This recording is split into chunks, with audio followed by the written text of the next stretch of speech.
Mae'n arferiad i'r Steddfod ddathlu cerrig milltir. A leni, mae'r gyfrol eiconig Te yn y Grug gan Kate Roberts yn dathlu 60 mlynedd ers cael ei gyhoeddi.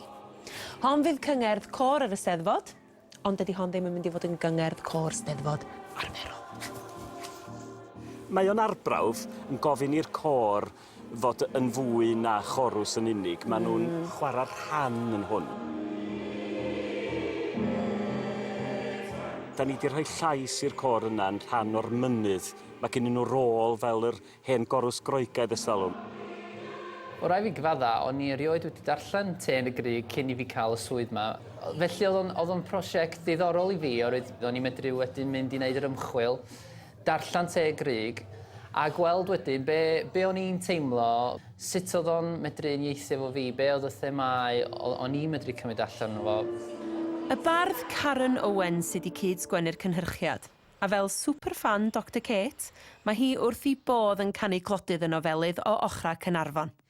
Mae Kate Roberts yn cael ei nabod fel brenhines ein llen, fel un o'r awduron mwyaf gafodd yr iaith Gymraeg yn ystod y 150 o flynyddoedd dwytha yma. Mi gath hi fagwraeth dlawd, gyffredin, yn ferch ei chwarelwr ym Mhentra Rhosgadfan. Mae'n cael ei chofio fel person dwys a heb fawr o gomedi na hiwmor yn perthyn iddi hi. A mi gath hi hun fywyd personol oedd yn drist ar wahân i golli ei chariad cynta a'i braw bach. Mi briododd hi ddyn Morris Williams oedd yn ddyn hoiw. A bod nhw i weld wedi cael priodas hapus, mi oedd o hefyd yn alcoholic. Dyna nath wneud iddi hi fod isio fentio, isio cael rhywbeth allan o'i system. Yr plot mawr neu'r testun mawr a'r thema fawr wrth gwrs ydy clodi. A mae eisiau dweud gymaint am glodi drwy'r amser. A mae Kate yn ei ddweud o mewn ffordd mor wreiddiol a gwahanol.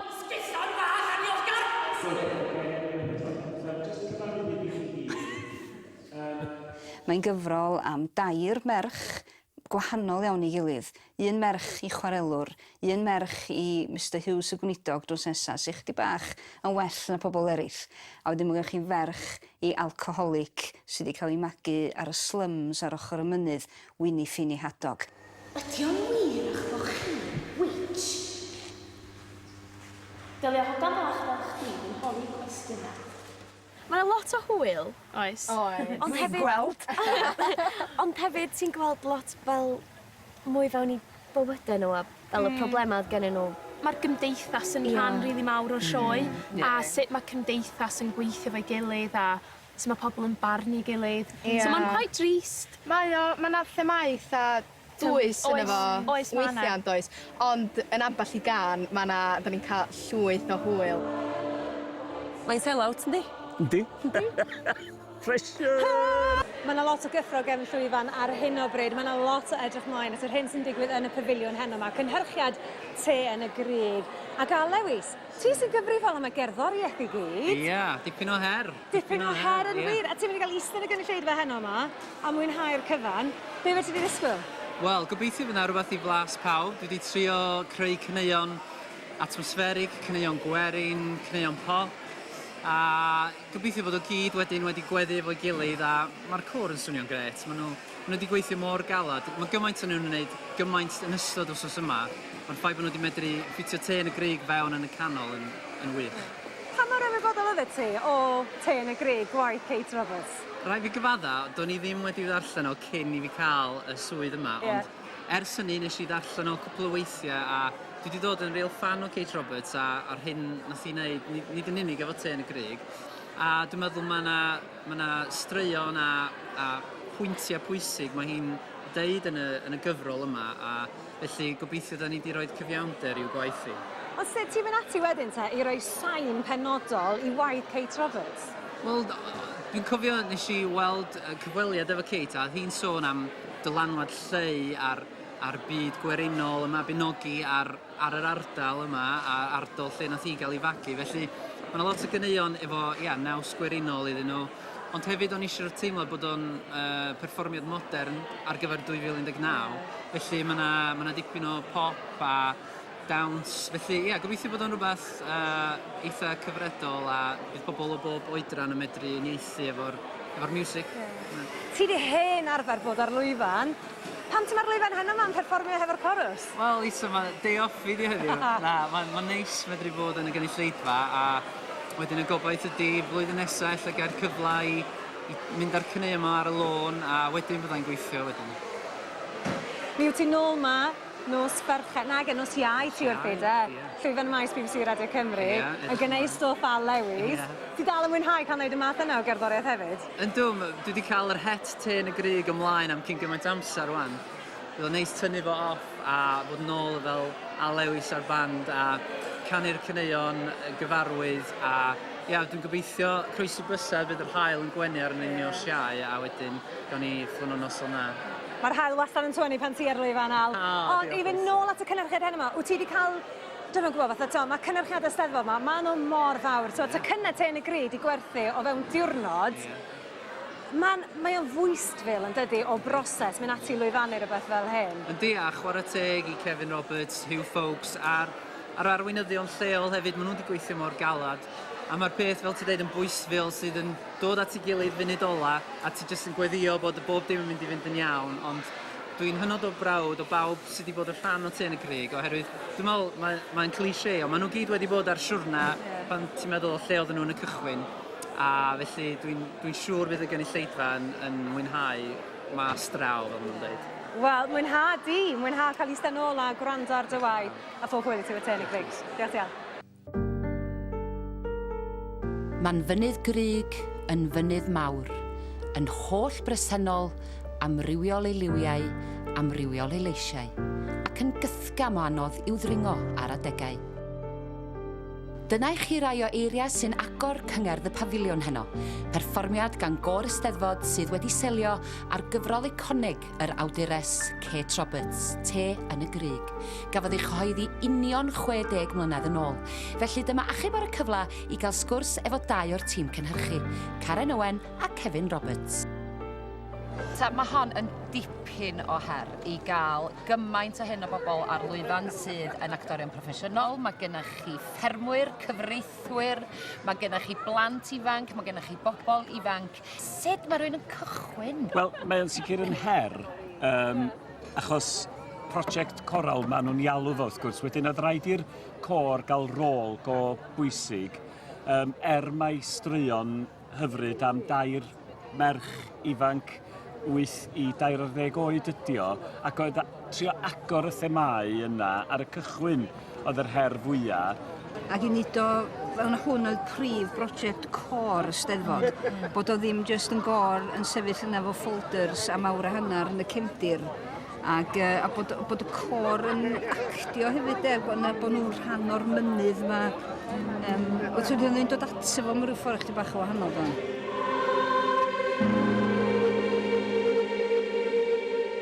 Fel bob corws gwerthu halen, dwi'n licio'r corws groegaidd. Y corws sydd wedi bod yn erioed wedi gweld bywyd ar hyd y canrifoedd, a rwan maen nhw'n digwydd edrych i lawr y dyffryn ar y 2 hogan bach yma, a'i cymunedau, a'i straeon bach eu hunan, a dyna sydd oedd rôl y corws i fewn i ddechrau. A wedyn eithon ni blethu rei rhigyma a ballu fewn hefyd. Dwi'n gwybod, doedd sam llawer o bobl yn cofio yr fersiwn Gymraeg o This Little Pig Went to Market, sef awn i'r mynydd, meddai'r bawd. Be nawn ni'n fanno, meddai bus yr uwd. Awn i ddwy'n defaid, meddai'r hirfus. Be tasa rhywun yn dal ni, meddai'r llygadfus. Llechu tan lechan, meddai ynter bus bach. Mae yna sawl fersiwn o hwnna, wrth gwrs. A felly oedd y mynydd a'r corws a'i llais yn dechrau datblygu tua'r amser yma llynedd pan wnaethon ni gyflwyno'n can agoriadol i Al Lewis yn Steddfod Caerdydd llynedd. A mae wedi bod yn flwyddyn gofaith ys hynny.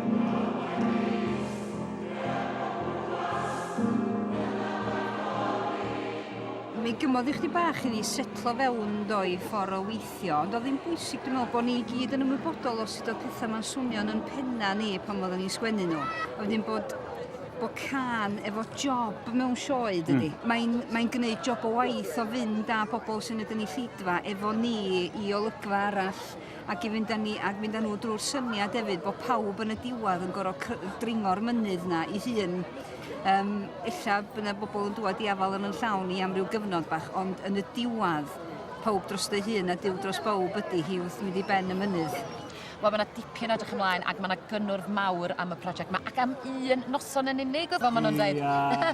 Ynde? Na ni. A mynydd mawr. Yn union, diolch I chi. The big sellout show this year was a celebration of Kate Roberts' iconic novel Te yn y Grug, Tea in the Heather, which was published exactly 60 years ago.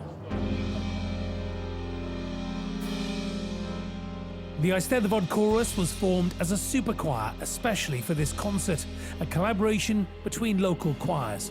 But this was no ordinary choral performance. We had the idea that, well, if it was the mountain that was the chorus, they've always been there over the centuries. The mountain always sees different generations coming and going, and they just happen to be there telling the story of Mair, Begw and Winnie, three great characters by Kate Roberts. It starts in snow, and it ends in snow. And in the middle you have three little girls who are trying to come to terms with what is life then, and why do things have to change? Kate Roberts is known as the Queen of Welsh literature. She was the daughter of a quarryman. She was a very humble and ordinary upbringing. She lost her younger brother in the First World War. She also lost her first proper boyfriend.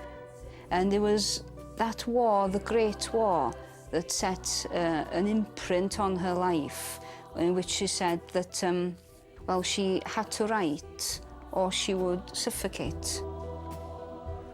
In the midst of her own sorrow, she sees that other people in other parts of the world are suffering as well. And that, for me, makes her a great woman.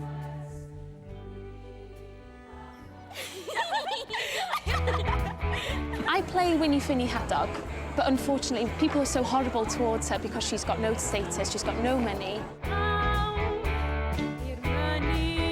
But Winnie's such a strong character, and she actually teaches the other people in the community how to be a nice person, how not to behave in society. Yeah.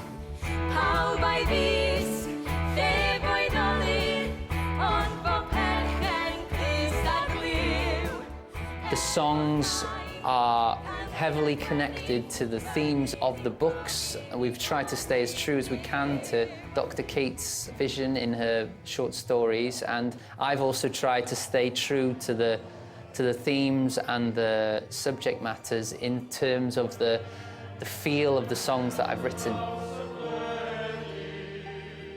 I think everybody's got a soft spot for Kate Roberts as well, even though they say she was a very hard woman, wasn't she?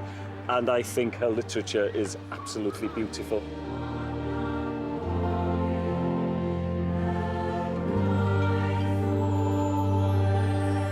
There is so much musical variety to be found all across the festival.